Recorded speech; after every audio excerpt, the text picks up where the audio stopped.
Hello everyone and welcome back to Mathboltmaster. Tenehole ami arombo koru amar azir session to. To azir session to hoise eta video session. To yate ase estimating when adding multi-digits number. Yes, etu eta video hoy. To ami video to sam aru step by step hiki jam kinu bujabo thorise. To thik ase arombo koru amar azir session to. Let's say that we run an egg farm, and yesterday we went out and we collected 398 eggs from the chickens, and then today we went out and we collected 251 eggs from the chickens. So yate ami ki korilu chicken farm ot golu janiba. Thik ase chicken farm etat golu aru chicken farm ot joakali yesterday ami ki korim koni collect korilu. So yesterday ami koni collect korisu aru ajiu ami koni collect korisu. Thik ase number to dia ase. So let's say yesterday ami 398 koni collect korilu aru aji ami 251 koni collect korilu. What we're curious about is roughly how many eggs do we now have that we've collected over the last 2 days? Well, there's question to hoise etia roughly joakali aru aji milai pla amar total eggs kiman ase. E total sum to kiman roughly koise. Roughly meaning to hoise ami estimate kori aso. a few ways we could do that. We could just add 398 to 251 and figure out what that is equal to.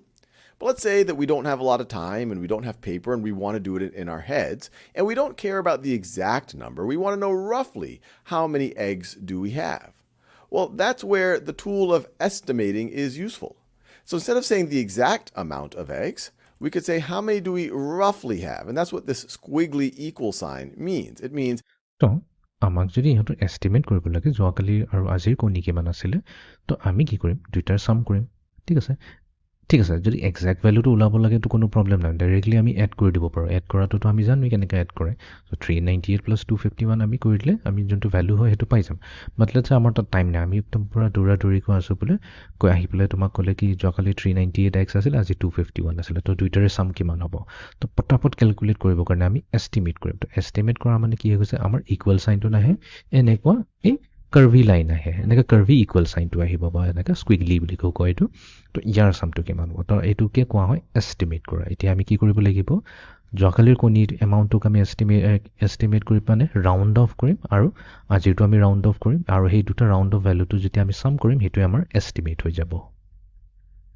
Hey, we don't have to get the exact number, but how many do we roughly have?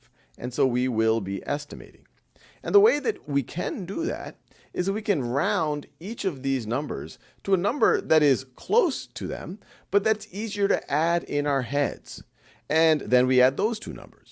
So pause this video and see if you main kam amar yate hoise ami round off koribo lagibo round off korile ki hoy jontu notun ami round off koripele jontu notun number to pam 398 or 251 he eneka number round off kori lobo lagibo jontu ami easily mane bina kostote ami add kori lobo parim. You can do that on your own before we do it together.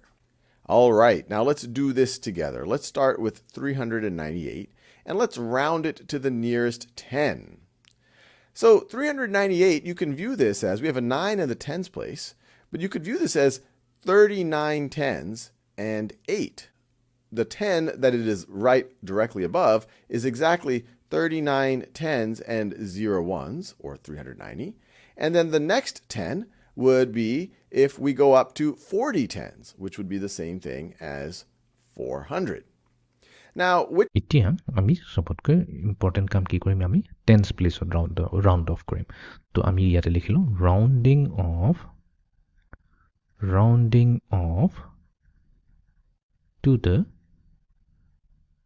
Nearest 10 rounding off to the nearest 10 এতিয়া এটো মিনিংটো বুজিছোৱা মিনিংটো কি হয় যেহেতু 3 digit আছে তো আমি জানো আমাৰ ফাৰ্স্ট প্লেস ভ্যালুটো হ'ব ওয়ান্স তাৰ পিছত টেন্স তাৰ পিছত 100 ঠিক আছে ইয়াতে হৈ গল আমাৰ 398 ওকে তো এইটো বস্তুটো আমি এনেকা কো পঢ়িব পাৰো যে আমাৰ ইয়াতে 8 ওয়ান্স আছে ঠিক আছে 8 ওয়ান্স আছে আমি প্লেস ভ্যালুটো এনেকৈ পাওঁ 9 টেন্স আছে আৰু 300 আছে 9 টেন্স আছে আৰু আমাৰ 300 আছে ঠিক আছে প্লেস ভ্যালু ইউজ কৰিলে আমি এনেকৈ পঢ়ো নম্বৰটো 300 9 tens আৰু 8 ones 300 আৰু 9 টেন্সক কম্বাইন কৰি পেলাইতো আমি ছিংগলকো ক'ব পাৰিলোহেঁতেন 39টা টেন্স আছে তো আমাৰ ইয়াতে আছে 39 টেন্স আৰু 8 ones ঠিক আছে তো 398ক আমি এনেকৈ কৈ গ'লোঁ 39 টেন্স আৰু 8 ones এতিয়া আমি কি কৰিম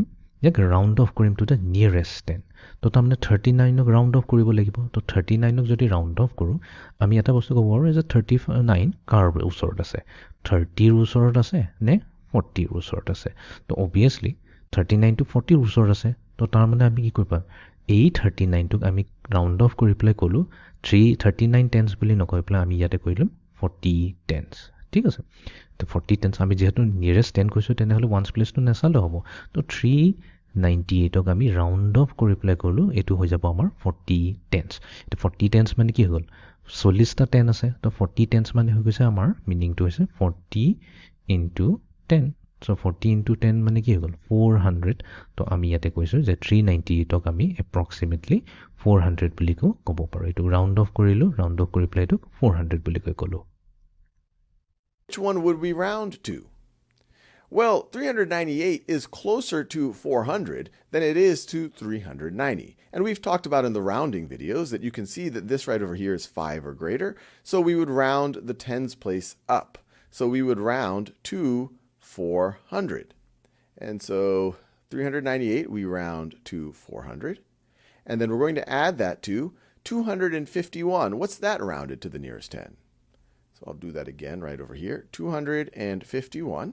এতিয়া আমাৰ নেক্সট কামটো হৈছে 251ক আমি ৰাউণ্ড অফ কৰিব লাগিব তো ছেইম টু ছেইম ইয়াতো প্ৰথমতে আমাৰ প্লেচ ভেলুত আছে ওৱানছ টেন্স হাণ্ড্ৰেডছ ঠিক আছে আমাৰ হৈ গ'ল 251 তো এইটোক আমি কেনেকৈ লিখিব পাৰোঁ 25টা ওৱানছ আছে টেন্স আছে আৰু এটা ওৱানছ আছে তো এইটোক আমি ক'লোঁ 25 টেন্স আৰু 1 আছে ঠিক আছে এটা ওৱানছ আছে আৰু 25 টেন্স আছে The 10 that is right below that is going to be 250.